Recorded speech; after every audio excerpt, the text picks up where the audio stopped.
Poor horsey. He served us well, and now he's gone.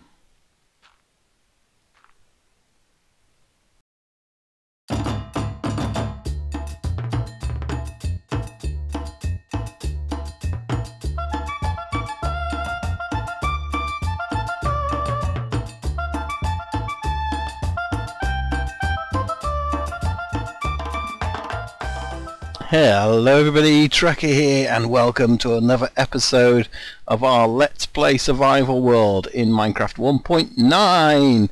And we are still on the snapshots. We're still in the previous snapshot, which was 15W35E, even though some snapshots came out this week. But they are extremely buggy. They don't really add anything for me. So yeah, we've kind of not done it. Player hitboxes are a new thing, which means that animals can push us around as well as us pushing things around and other players around. So that's pretty cool. It's a feature that's been in the game a long time ago, and then got removed. Let's have a look at this quickly. I've got Horsey in here. Yes, we're digging up the grave already. I wasn't quite sure what to use, whether to use... See, originally I was thinking that what we ought to do for the grave is do that. It kind of... Does it allow us to do that? Is it because of the... It's because of that I can't do it. Okay, so that kind of answered that question. I thought it wasn't quite appropriate either because we've got this going on here and the hitbox is slightly different. We've also got it's in here, that's why I can't see it. We've also got this coarse dirt, which is a mixture of gravel and dirt, so we could use that. I'm not quite sure that's right, so I think I'm probably going to stick with the gravel. I think that's going to be my choice. If you've got a different opinion we think we can use for graves, and let me know.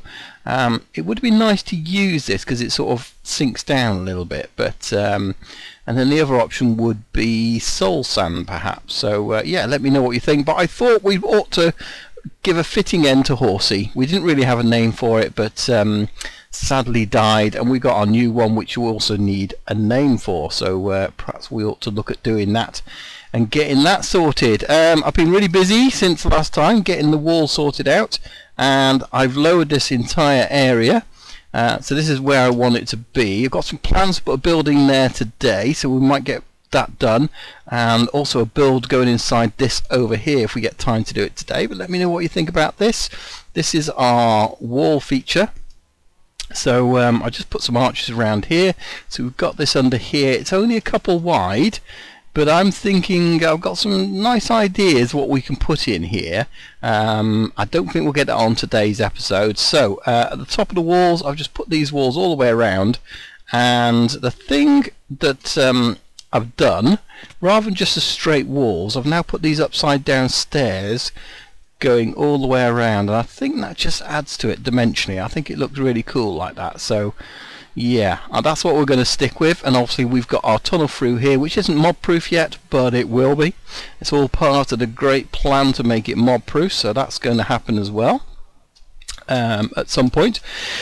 But we got lots to be getting and going on with, so we'll be going to get on with that kind of stuff. And then this is all... I leveled it down to here because it was level with the portal. We could lower it down a bit. That way is down to the mine.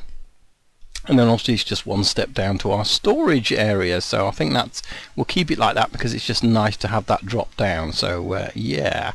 Right, let's get on with today's episode. And I think the first thing I'm going to do... is start building over here. What I want to do is, you can see I've marked out an area, started putting some posts down. So what I want to do is, in here I just basically want to put in a blacksmith. So we'll put some blacksmith villages in there, but I think this is where he's going to go. I think what we're just going to do is literally knock back into this area here, hollow out a little bit, make it a sort of squarish shape, see what we can fit in, and then we're going to get in some things like an anvil. We've got some stuff in here, so in fact let's make that up. Let's get that as well. We'll probably put an ender chest, so I'm going to put some ender chests around the place really, because I I'd like to sort of you know, get them in various places, just so I've got access to them to wherever I want, not just having to go to one single place or, you know, whatever. So yeah, I think it's important to have the ender chests all over the place. So let's have a look what we're going to do here with the roof. What I've done is raised it up a bit so it overlaps here, and we'll carry that along, and we'll probably finish that so that'll be the same as that post there. So we'll bring this roof in a little bit to here, and then have the overlapping one, and we'll kind of mirror what it's doing on this side. So I think we'll keep it symmetrical there. So that's pretty good. But something I want to do straight off, sign over the top, and I thought we'll have a chest piece in there. Ta-da! So that looks pretty good, shiny little blacksmith. So yeah, that's what we're going to do now. I'll get this all hollowed out, and then we'll have a look at where we're going to place a few things, like the anvil, like the blacksmith stuff that he needs, some water, probably some lava and things like that. So I think that's going to work. We've got all the roof done up there, as I said I was going to do. We've hollowed it out, put the sort of brick walls round, probably decorate a little bit. I've got an upstairs area too, because the blacksmith is going to live here, and he's going to have a tiny little bedroom upstairs. So we're going to put down a bed for him. We'll probably put something on the walls to make it a little bit more homely in here. Got some lights hidden up there in the ceiling, and then he's got his main work area down here. So let's put a workbench there, and let's see. That's the other thing, furnaces. I've made an area there, so we've got sort of 3 furnaces in a little chimney area, so we can do some smelting. And we need, let's make one of these without the water, because that would be silly. Boom, one anvil which will face around, I guess this way. There we go. Let's put a normal chest over there, and then let's put the ender chest over here. So we've got an ender chest should we ever need one over here. What else do we need? Cauldron. I did have a look to see if we could put lavas in the cauldron, but unfortunately we can't. But we will need water, because he'll want that for quenching. So we've got that as well. So, and we just need to find a way of hiding these where we put some carpet down. I was going to put some lava in here, but I think it's just, with all the wood around, my experience of lava isn't that great. So I'll tell you what we're going to do. We're going to have it there in spirit instead. So let's make ourselves up an item frame. Boom. And a bit of leather. And then we can stick, let's have it over here on this wall. We'll stick that in there. Excellent. Okay, and we could probably make some more frames up here and put some tools in them. That might be an idea. So let's get some more of that first of all. Yeah, so we could make up some stone tools or something like that, and or use some of our spare diamond tools. I forgot what I'm looking for now, and get that made up. Perfect. That's 4. That's exactly how many we need. So yeah, we can kind of put those up there like that, perhaps. That could be his tools, or even we could put them down the pillars, couldn't we? So but I'll sort that out. Yeah, so I'm happy with that. I think that makes a nice little blacksmith, and it kind of sort of fittingly fits on there. So we might have a couple of guys working in here, a couple of blacksmiths, toolsmiths, whichever. Yeah, so that'd be pretty cool. Just need to get some tools in there. I've put a bookcase at the top there now. Put some those banners we got from the end. I think they're quite fitting in here. An armor stand with our fully enchanted armor on there, which is pretty rubbish, but we got, and we probably could have done with an enchanted axe, but put that in there for now. I think that all works. So yeah, pretty happy with that. Let me know what you think in the comments, guys. If you like it, leave me a like. I think the thing we need to do now, though, is to gather up our bits and pieces here and get rid of this lot, and then we probably need to do a little bit of caving and get some resources. Now we do have some areas down here that we haven't fully lit up yet. We kind of just blocked off. So I'm going to do a little bit of caving and see what resources we can find. We're a little bit low on diamonds, a little bit low on iron as well. So Yeah, I'm going to head off this direction, go and find those unlit areas and do some caving. But don't worry, I'm not going to show you the whole thing of me caving because that is just a little bit boring. But if I find anything interesting, I will come back and show you. I've just come down here and realised that wasn't my cobble. And there's some green there, so we have a spawner of some sorts. And it's a zombie one, that's okay. So, and this is where this lovely dual wielding comes in really handy, doesn't it? Because look at that, we can put torches down, sword still in hand. Name tags, yes, I'll have those, thank you very much. Not sure about the string, but we'll take it. And we've got a zombie spawner, which is pretty good. I think we can obviously make that into a grinder if we wanted to, especially with zombies. And I guess it also serves well as if we wanted to create more villagers and stuff. Yeah, so happy with that.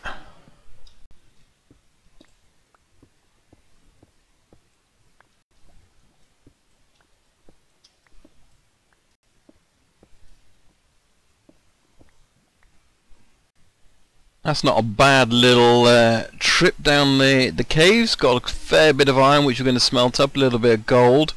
I think I ended up finding about 4 or 5 dungeons in the end, all zombie or skellies, so we need to map those out to where they are in the real world and find a quick way. We've got a feather falling book from one of those chests, and we even got a carrot, so which is pretty good.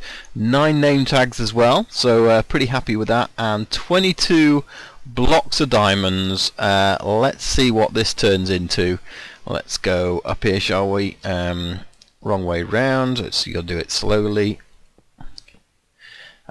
You know what's probably easier doing? Swapping it over.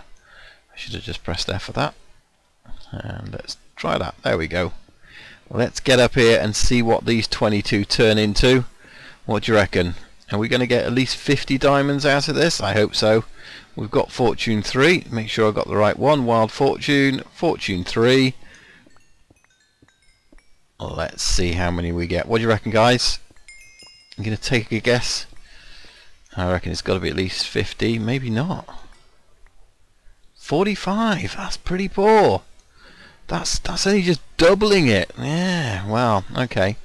Never mind. It's still a fair amount of diamonds. We've got 60 there, and I think we've got a couple over there as well.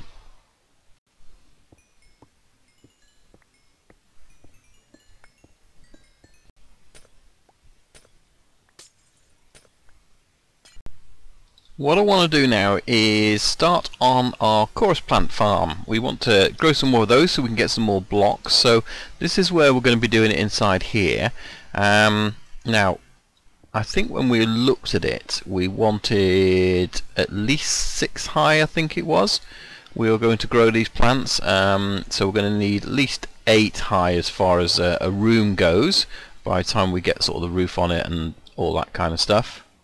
So what we're going to do is build this over 2 levels. So this is like the top level into here, which we're going to use coming this way, and then somewhere down here, haha, we come out underneath here as well. So this will be the sort of the main way into it, I guess. But that gives us a bit more room up there. So I'm going to hollow this out a little bit and have a look and see how much room we need and how much we've got to play with. Now I'm just trying out a little experiment here, because my initial idea was to put this with the glass around it so we can still kind of see through, and it makes it grow straight up, and then that block there hopefully will stop it growing any further, and we'll be able to knock that off the top, get the bottom bit, etc, etc. However, I then had this idea of the glass, because the new glass panes, which the same as the old glass panes, but when you put them up against the wall they sort of do that, and yeah, so on and so forth, and you can sort of have your glass in windows. But when you put them on their own with nothing else around it, you get this sort of I don't know what you call it really, a rod, I guess, yeah, because that's an end rod, so it's like a rod of glass going up. So I wanted to see whether this actually still saw it as a big solid block and it grew straight up, and it looks like it does, which will be pretty cool because then we can make this looking even better. Now, although this design kind of looks better, it's not really getting the results. This is about as high as it goes. It doesn't want to go any higher. When we had the glass around, it went a little bit higher, but again, we weren't getting really many of this chorus fruit, which is what we really want, as well as the seeds. So I've had this one which has got a bit of a bigger area, and this one seems to like it. It doesn't seem to be growing outside of the this area here with the andesite, but it's certainly given us a lot more seeds, and we can obviously, you know, harvest these quite easily from the ground, so we've got plenty more seeds. And the one thing I wanted to check out, let's just harvest that. Let's just pick those up. How many chorus fruit we got in? Let's just get rid of any chorus fruit in there, and let's just see how much we get. If this works, I want to put some water down. Does that pick it? Yes, it does. Brilliant. Okay, well, that's useful because that could be a quick way, if we make a big farm, to actually get all these out. But you can see there, we only actually got 6 fruits. So when you knock these down, although they might be made up of loads, they don't all give fruit off. So that's interesting as well. So that behaves like a torch, which is interesting. So we can't be using those on the floor if we're going to be using water, but obviously they work quite well on the ceiling, and we've got these redstone lamps if we really need to. So I think what we're going to do is open this up and make a much bigger farm. Well, that's what it looks like when I've finished. Completely empty room, and we've got all these spots. So I'll show how it works. Essentially, we're now going to give these things the freedom to grow as they want. And that one was growing already, look at them. Yeah, so hopefully it's lit up enough with these lamps. I've had a look around and I think all the lighting's right. This one isn't going to grow very much, but unfortunately the other side of that wall is the outside, so I'm kind of limited, but I don't mind. But I have cut underneath there because when we harvest these, I want to make sure that we get everything, and I'll show you how that works now as these grow. So that's the planting process. I don't think this is going to be easy and very automated, but at least this way they can sort of grow wild, grow how they want. They'll only reach the maximum height of the ceiling there, and each time this goes down a level, the ceiling comes down a level, so we should be able to get everything from the ground. And then we've got these dispensers here. So if we just take a look behind, we've got a button just there, and all it is a bit of redstone going into each dispenser. These are on 1 or 2 ticks because I've got this one here and they're on 1, so I've just wanted them all timed correctly. And essentially all we need to do is let these things grow. When they've reached maximum height, we'll harvest them, and then once we've done that, we'll wash them all away to actually harvest the rest of it. But I'll show you how that works. Let's just go up here, hide out the way a second, and we'll let these things grow.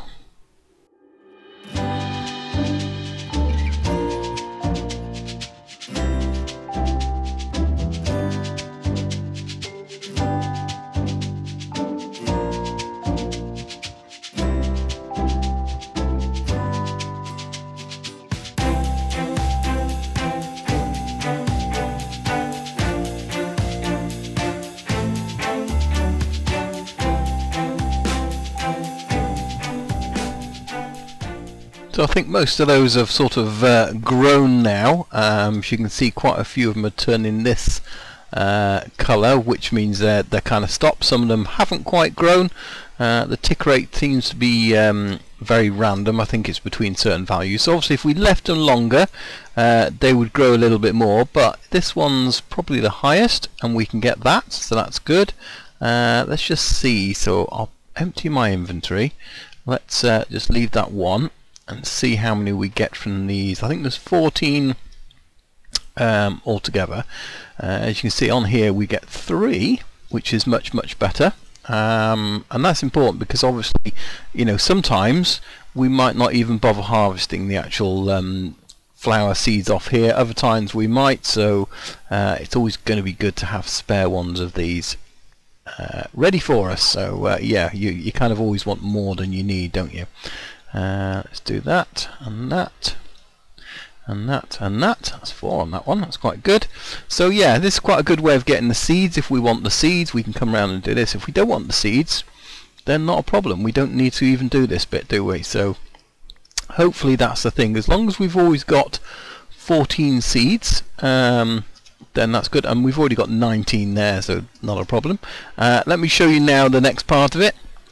So all we need to do, hit this button, the dispensers dispense water, and hey presto, they all go flowing down. So we'll probably put this onto a timer eventually, but I've turned it off there because we've got to allow enough time for the water, because the water disappears quicker, as you can see on there. These haven't quite dropped off, so we need to time that right so those fall over the edge as well. All the other ones go into this stream, as you can see down there, and then at the bottom right down there we've got a hopper. They're all disappearing into the hopper, and then they're in a chest which is over this way. So we will set up an underground area. So at the moment this kind of comes down here, and then we can come along to this chest, but what we'll probably do is actually hollow this out, and there it all is. So we've got 47 and those, so 30 and 47, so not too bad actually. And then we'll probably hollow all this out because this is completely underneath all of that lot, and we might set up some kind of sort of auto smelting with these, because odds are with these we're just going to want to smelt them and you know, sort of turn them into the purpler bricks as it was. So yeah, pretty good. I'm quite happy with that in the end. This will just be quite good to have growing whilst we're here in the area, and then we can just, you know, come and chop it down as and when we see fit. But that only took probably about 5 minutes, if that, to grow those. So yeah, if we let them grow to their max, then should be pretty good. So let me know what you think, guys. Leave me a comment down below. Would love to get your feedback on this. Any ideas you think we can improve this, yeah, let me know. But other than that, I think we'll leave it there. Thanks for watching, and hopefully we'll see you again soon. Come and join us here on our Let's Play World. My name's WildTracker, and I'm out of here. Bye bye for now. Bye bye. Bye.